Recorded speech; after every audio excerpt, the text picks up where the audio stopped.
All right, welcome back to episode number 1 of Redemptive Economics. My name is Mike Hatch, and man, I am grateful to have you along for the ride again today. This is the first installment of a 6-week series in which I will lay the foundation for the biblical worldview that undergirds the redemptive economics concept. If you didn't get a chance, I would recommend you go back and listen to the introduction episode before you get into this 6-week series. I take time to outline the purpose of this podcast, introduce myself a little bit, and define redemptive economics so that we all have a common definition and a good foundation to start from. You can think of this series as the first principles that I refined over the last decade or so of study. My seminary professor used to call this the prolegomena, which means first things. However, I am very open to critique and constructive criticism. I don't see these principles as a finished product, but rather an open source project for anyone to contribute. So, once you've taken in this series, please reach out to me and let me know what you think. What am I missing? What did I get wrong? Anything to help enhance this resource would be greatly appreciated. Hey, thank you, by the way, in advance for doing that. Now, before I dive in, I just want to review the definition of redemptive economics from the introduction. I start with this premise that God, through his sovereign will and the power of the Holy Spirit, is accomplishing his redemptive purposes in and through our economic activity. So no matter what it is, your business and entrepreneurial endeavors, how you spend and save money, how you handle debt, the type of money you use, all of it. Consequently, our role in that economic choreography either conflicts with or contributes to God's redemptive purposes. So for the Christian, redemptive economics means participating in productive economic activities that, number 1, add value and contribute to human flourishing. Number 2, reflect the materiality of God's kingdom. And then number 3, promote God's redemptive purposes. Again, I go into greater detail about this in the introduction. So I would encourage you to check that out before moving on if you haven't already. All right, over the course of these 6 sessions, I'll cover 3 main overarching categories that I use to organize the biblical principles of redemptive economics. The first one is God's dominion and our stewardship. The second one is aligning with God's redemptive plan. And the third is adding value with a kingdom mindset. I'll include all of this information in the show notes so you can visualize what I'm talking about and how I'm organizing the information. I'll take 2 episodes to look at each of these 3 categories and the 5 redemptive economic principles, associated with each. So, by the end of this 6-part series, you'll have learned a total of 15 redemptive economic principles. In this first episode and the next, we'll dig into the first category, God's dominion and our stewardship. I'll focus on the first 4 biblical principles in this session and then leave the 5th for the next week. So here are the 5 redemptive economic principles under the category of God's dominion and our stewardship.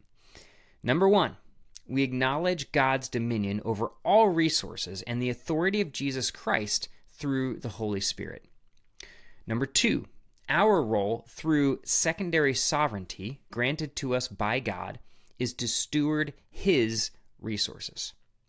Number 3, as stewards of God's resources, we invest in what we know and understand and what allows us to leverage our unique God-given gifts and wealth of knowledge. Number 4, we are active, not passive investors of God's resources as stewards who will be held accountable. Number 5, we embrace honest money, banking, and investment practices in obedience with God's mandates for just weights and measures. Again, I'll cover the first 4 biblical principles in this episode and focus on the 5th in the next episode. The 5th principle will take a whole episode to fully explain. It is probably the most significant principle to apply in our current cultural context because, well, it's the most neglected and misunderstood. So that principle will take a whole episode to fully unpack. It will also serve as a vital part of the foundation upon which subsequent principles are built. All right, moving on. I want to look at Matthew chapter 25 and the parable of the bags of gold in verses 14 through 30. And this is going to help us undergird these first 4 redemptive economic principles. Now, Jesus is telling this parable within the context of several other parables that follow his teaching about the destruction of the temple in the end times. Matthew 24 actually ends with Jesus emphasizing the fact that no one will know when he will return. Then he shares these parables as illustrations of what it will look like to be prepared or not prepared at Christ's return. So Matthew 25:14 starts out, "It will be like a man going on a journey who called his servants and entrusted his wealth to them. To one, he gave 5 bags of gold, to another, 2 bags, and to another, 1 bag, each according to his ability. Then he went on his journey. The man who had received 5 bags of gold went at once and put his money to work and gained 5 bags more. So also the one with 2 bags of gold gained 2 more. But the man who had received 1 bag went off, dug a hole in the ground, and hid his master's money." All right, first thing that I want to point out is that the master owned the gold. It was not the servant's gold, nor did the servants have any role in deciding how the gold was distributed. This, of course, applies to principle number 1, that we acknowledge God's dominion over all resources and the authority of Jesus Christ through the Holy Spirit. The idea of equitable distribution or equality of outcomes is absolutely unbiblical. Again, the master in this parable, who is analogous to God, owns the gold and distributes it as he sees fit. And he does not distribute it equitably. God operates in the same way. He has dominion over everything, and it is his pleasure to generously distribute his resources without consulting us. Another example of this that we see in the New Testament is Jesus' parable of the workers in Matthew chapter 20, verses 1 through 16. The master in that parable is ridiculed for paying the same amount to the workers he hired later in the day to work only a couple hours. Those workers who were paid the same amount for working a whole day and agreed to the master's terms, by the way, were upset. The master calls out those ungrateful workers for their envy and replied by arguing that he should have the right to be generous with his money. So going back to Matthew 25, verse 16, it says that the first servant who received the 5 bags of gold went at once and put his money to work. That is super important. He wasted no time. In fact, there's an insinuation here that he rushed. He rushed out to get to work. He couldn't wait to get started. He took the gold his master entrusted to him and got to work with a sense of urgency. Now, compare and contrast that to the last servant who received 1 bag of gold. Verse 18 says that man, quote, went off. This signifies a big difference in the servant's intentions. This description connotes the idea that the last servant almost seemed lost or didn't really care about the bag of gold he received. And so he dug a hole in the ground and hid his master's money. Verse 19, it says, after a long time, the master of those servants returned and settled accounts with them.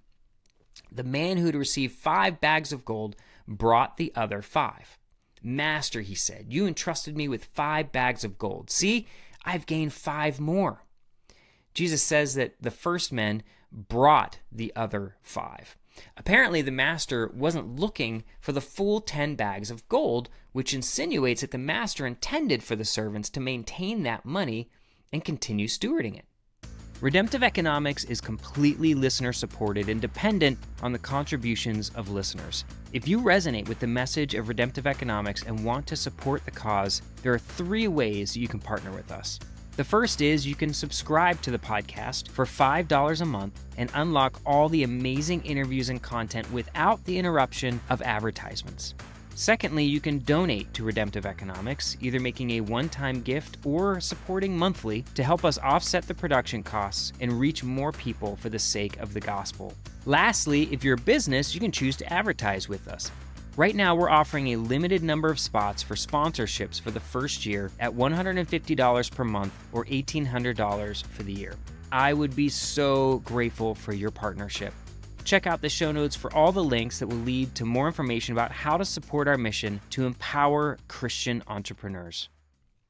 The most important thing I want you to see in these verses is that this first servant was very intentional about coming prepared to show his master the fruit of his labor. He seems to have an enthusiasm about showing his master what he accomplished. He couldn't wait to show him. In fact, he said, "See, I've gained 5 more." Clearly, this servant was anxious to please his master from the time he received the money and left in haste to when he came to show his master the result of his hard work. Verse 21, the master replied, "Well done, good and faithful servant. You have been faithful with a few things. I will put you in charge of many things. Come and share your master's happiness." There's a sense of celebration here, where the master encourages the servant and rewards him with greater responsibility. Okay, verse 22. The man with 2 bags of gold also came. "Master," he said, "you entrusted me with 2 bags of gold. See, I've gained 2 more. Well done, good and faithful servant. You've been faithful with a few things. I will put you in charge of many things. Come and share your master's happiness." What I love about this is that the master's enthusiasm doesn't wane with the servant who earned less than the first servant. The master still rewards this servant who earned less and invites him to celebrate with him. The goodness and kindness of the master is really on display here. All right, going back to the second biblical principle, our role through secondary sovereignty granted to us by God is to steward his resources. Of course, we see both the first and second servants doing just this. They accepted that responsibility and went to work. God is ultimately sovereign or in control of everything. Under his umbrella or sovereignty, he grants what I would call a secondary sovereignty to his people. We are given a certain amount of control or dominion, as Genesis 1:28 says, where it says to be fruitful and increase in number, fill the earth and subdue it, rule over the fish of the sea and the birds in the sky, and over every living creature that moves on the ground. As we accept this responsibility to be fruitful and multiply, produce value for others, we learn to leverage our own God-given gifts, talents, and abilities. This relates to the third principle. As stewards of God's resources, we invest in what we know and understand, and what allows us to leverage our unique God-given gifts and wealth of knowledge. One of the things that drives me nuts is how many Christians have been convinced that they are either incompetent or don't have a high enough risk tolerance to be entrepreneurs. This is frustrating. The reality is that when you look at God's first call on mankind, it was an entrepreneurial call. In Genesis 1, God is commanding us to take the raw materials that he provided, leverage our wealth of knowledge and our unique God-given gifts to build and produce value for others. Everybody does it to some extent, whether we realize it or not. Entrepreneurship means to enter in, entree, and to grasp or lay hold of, prende. Think of comprehend, another word that uses the root prende, which means to understand. Entree also connotes the idea of entering into the water and swimming out.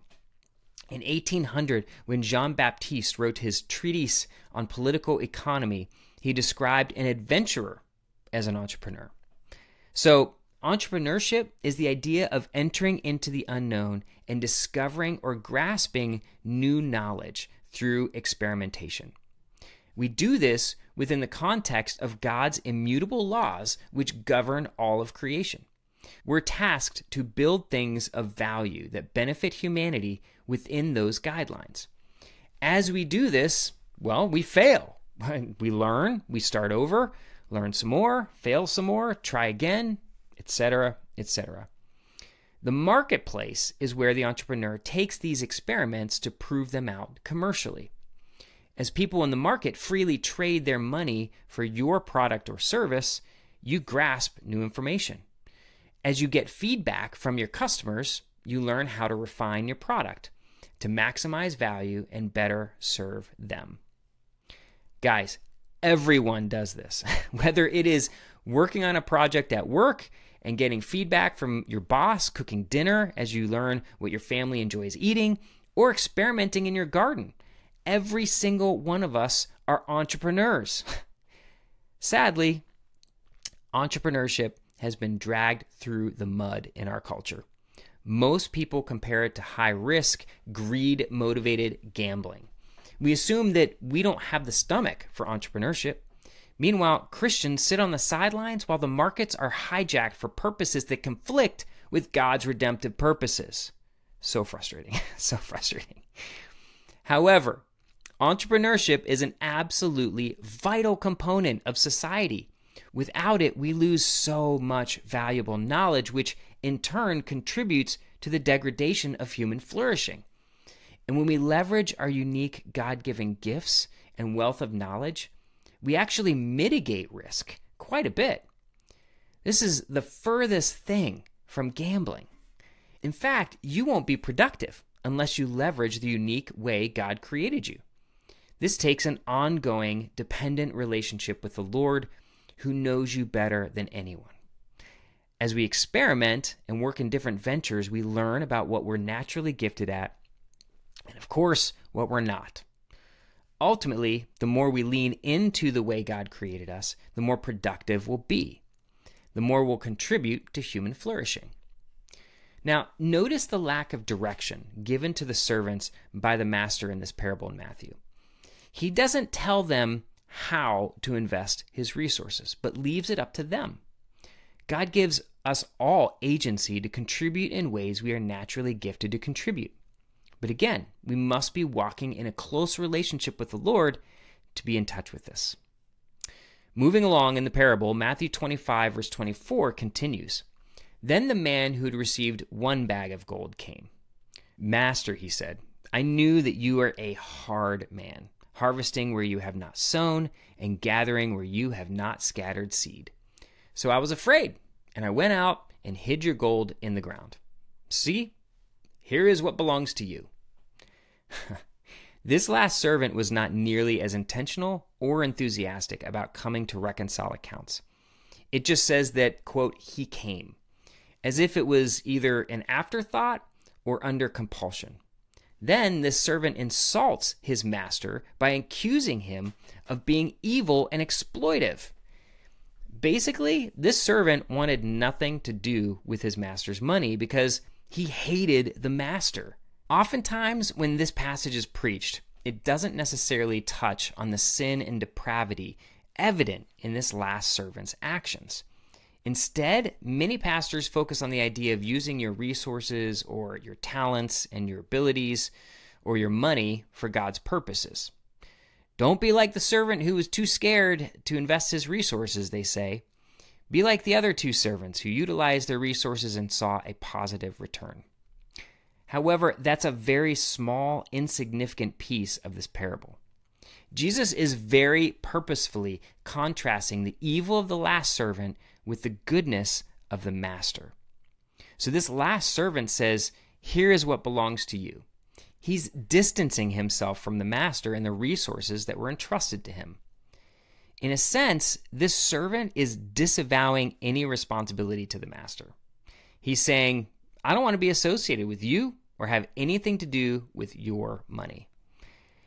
Now, this relates to the 4th principle. We are active, not passive investors of God's resources as stewards who will be held accountable. This has become a big deal in our culture, where the idea of passive income has become ubiquitous. In reality, there is no such thing as passive income, especially in God's economy.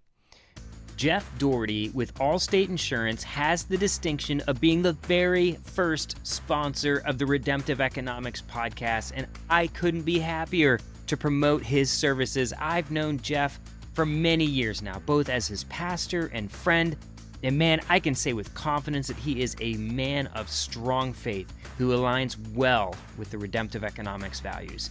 So reach out to Jeff. He can offer you options for a wide variety of coverage and services. He's committed to helping Pittsburgh residents assess their immediate and long-term needs and choose options that will help you achieve your goals.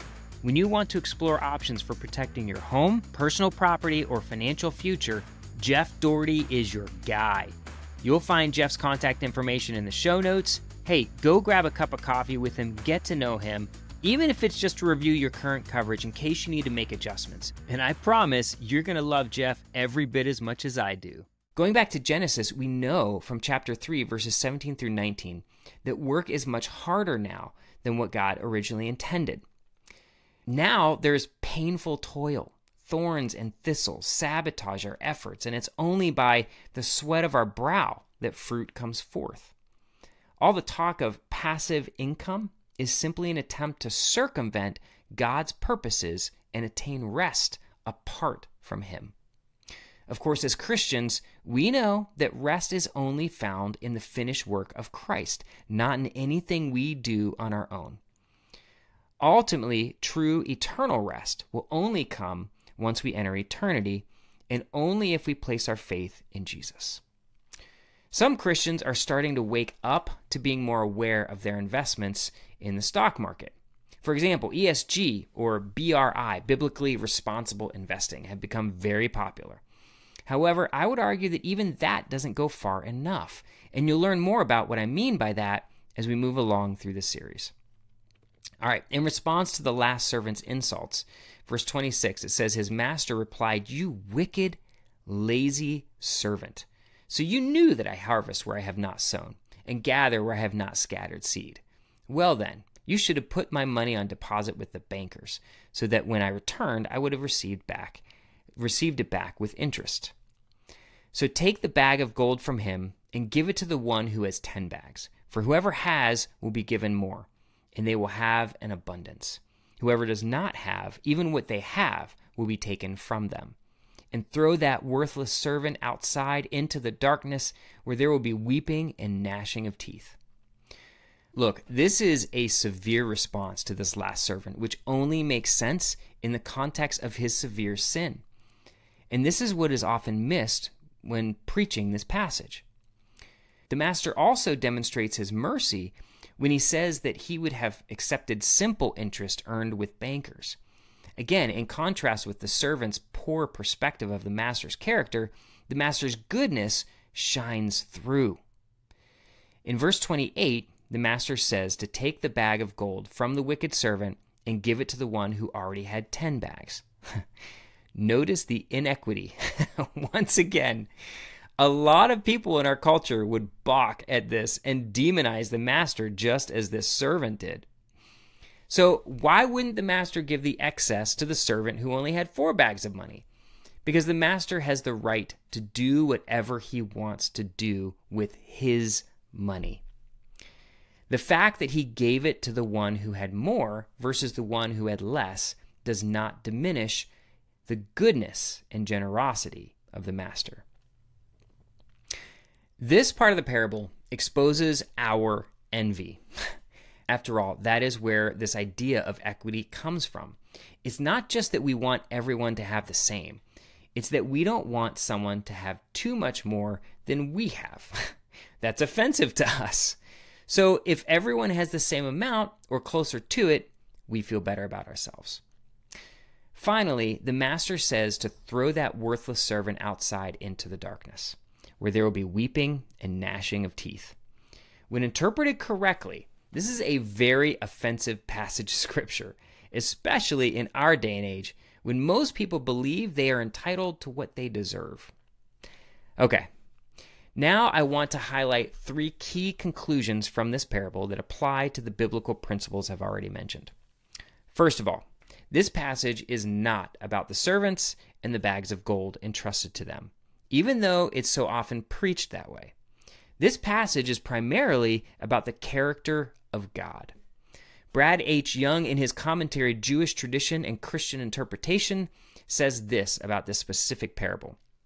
He says, first and foremost, the parable is about God and his character.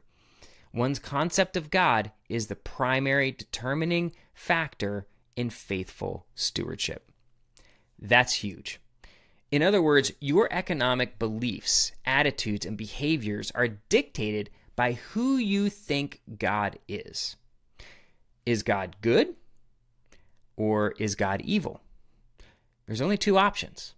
And our view of God's character will either lead us to trust God or distrust God. Your trust or distrust of God will lead to your mindset, methods, and metrics. Think of those as layers, one building on top of the other.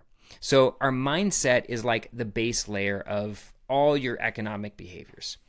The methods you use to accomplish your economic goals is the second layer. And the metrics is the final layer. It's how you define success economically. Starting with the base layer of your mindset, I like to say that depending on whether you trust God or not, you will either act as a steward or a storehouse. If you distrust God, then you will have a scarcity mindset and a proclivity toward hoarding or being what I call a storehouse. As storehouses, we draw lines around the things we want for ourselves and hold tightly to them out of fear that we might lose them. We actually become obsessed about not having enough because we can't trust God to provide. Fear becomes the driving emotion associated with money, and you certainly don't want to be accountable to God. If you trust God, then you have a stewardship mindset with a proclivity toward abundance because God, the creator and owner of everything, is the source of all you have. He owns everything, and you're happy to be God's steward because you know he is good and that he will take care of you out of the abundance of his resources. This comes with a profound sense of peace and joy. And so you happily accept your responsibility to God as his steward. Again, the base layer of your mindset, whether we are stewards or storehouses, is derived from our trust or distrust of God. The second layer, which is built on top of the base layer of our mindset, is our methods. How will you conduct your economic activity? If you distrust God, leading to a scarcity mindset, then greed will guide you towards speculative means of financial accumulation. A speculative approach to your resources just means that you don't care how you get it. You just get it, however you can, in order to storehouse resources for your benefit. So if you have to exploit someone, well, you exploit them. If you have to take unnecessary risk, you do that. Many of us will turn a blind eye and claim ignorance or transfer our economic responsibility to someone else versus accepting responsibility for ourselves. Whatever it takes to ensure that we have enough, whatever that means to us. On the other hand, if you trust God and have a stewardship mindset with a proclivity toward abundance, then you will be generous and employ productive methods for God's redemptive purposes and the benefit of others. As opposed to trying to get all you can, we're content in partnering with God, who has an infinite amount of resources at his disposal. The methods we employ economically are characterized by greed or generosity, which is built upon the base layer of our mindset of being either a storehouse or a steward. All this stems from a trust or a distrust of God. The third and final layer is our metrics. How do we define success? Retirement or redemption? What is the target? And what I mean by retirement, before you start throwing stones at me, is that we work hard our entire life, storehousing resources for ourselves like squirrels, so that one day we can place ourselves on the shelf and live a life of ease and selfish consumerism. This is the uncomfortable truth at the core of the American dream. It is very selfish and self-centered. And as I mentioned previously, this is just another illicit strategy to circumvent God's purposes in order to regain the rest we first experienced in the garden. TBD Bookkeeping is who I use for my bookkeeping needs, and I'm thrilled to recommend them to you. As business owners with 3 kids themselves, Ryan and Danielle Hatch understand the value of time and the importance of work-life balance. TBD Bookkeeping can take over the day-to-day bookkeeping of your business so you can focus more on growth, operations, and customer relationships. I can speak from experience. If you're a business owner, you need a bookkeeper, and TBD Bookkeeping is simply the best in the business. Find their contact information in the show notes, and when you mention Redemptive Economics, you'll receive 10% off your first 3 months. Call TBD Bookkeeping today and learn more about the benefits I've experienced: more time, peace of mind, and the ability to plan for the future. We've been looking for this escape from hardship since the very beginning. In fact, when Noah was born, his parents thought he was going to be the Messiah, who would bring about their redemption and relief from a sinful, broken world. It's really interesting, actually, what we read in Genesis chapter 5, verse 28, where it says, "When Lamech had lived 182 years, he had a son. He named him Noah." And get this, he said, "He will comfort us in the labor and painful toil of our hands caused by the ground the Lord has cursed." Humanity has yearned for and searched for an escape from the curse of sin since the very beginning. And our idea of the American dream and retirement is just another iteration of this same thing, this same pursuit. Retirement is also a Western first world idea. I mean, think about it. The vast majority of mankind hasn't had the exorbitant privilege to even consider the possibility of ceasing in their labor. So our distrust of God gives birth to a storehouse mindset upon which our greedy methodologies are solidified for the purpose of achieving retirement. Ultimately, our metric of the way we define success economically in our culture is whether we're able to retire or not. However, if you have a stewardship mindset as the base layer that derives from trust in God and generosity defines your methods for the purpose of production, your metrics for success will be redemption, not retirement. As someone who has been redeemed by the blood of Christ, you will have a selfless attitude and an eye toward others as you seek to add value instead of extortive consumerism. As we learn to trust God, redemption becomes our metric. We experience transcendent purpose as we submit ourselves to God's redemptive purposes as people who've been redeemed ourselves. As the Apostle Paul says in 2 Corinthians 5:20, "We are therefore Christ's ambassadors, as though God were making his appeal through us. We implore you on Christ's behalf, be reconciled to God." There are specific ways that we play a role in God's redemptive plan and add value to the world, which I'll discuss in more detail later in this series. But suffice it to say, our economic mindset, methods, and metrics all stem from whether we trust or distrust God. The fifth and final principle under the category of God's dominion and our stewardship is that we embrace honest money, banking, and investment practices in obedience with God's mandate for just weights and measures.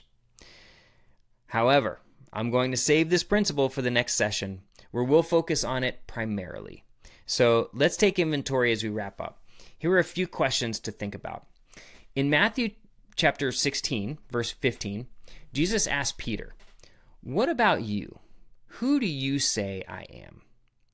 This is a really important question because it is what will lead to whether you trust God or distrust God. Author A.W. Tozer said that what comes into your mind when you think about God is the most important thing about you. So what comes into your mind when you think about God? Number 2, in what ways have your mindset, method, and metrics demonstrated a trust in God? In what ways have they demonstrated a distrust in God? try to be honest with yourself. And number 3, if you are courageous enough to take the previous question to the next level, here we go, I challenge you to ask your colleagues, ask your business partner or partners, or your spouse to answer those questions for you. That would be definitely a step of faith. Very courageous. All right. Hey, thank you for joining me today. I hope this has been as enlightening as it was for me to learn about it. Now, buckle up. In the next episode, I'll cover principle number 5. We embrace honest money, banking, and investment practices in obedience with God's mandate for just weights and measures. That might be the most explosive and eye-opening session of all of them. So for many people, it has a similar effect as when Neo was unplugged from the Matrix. But I think it's high time for us to swallow the red pill and wake up. All right, guys, until next time, let's get to work.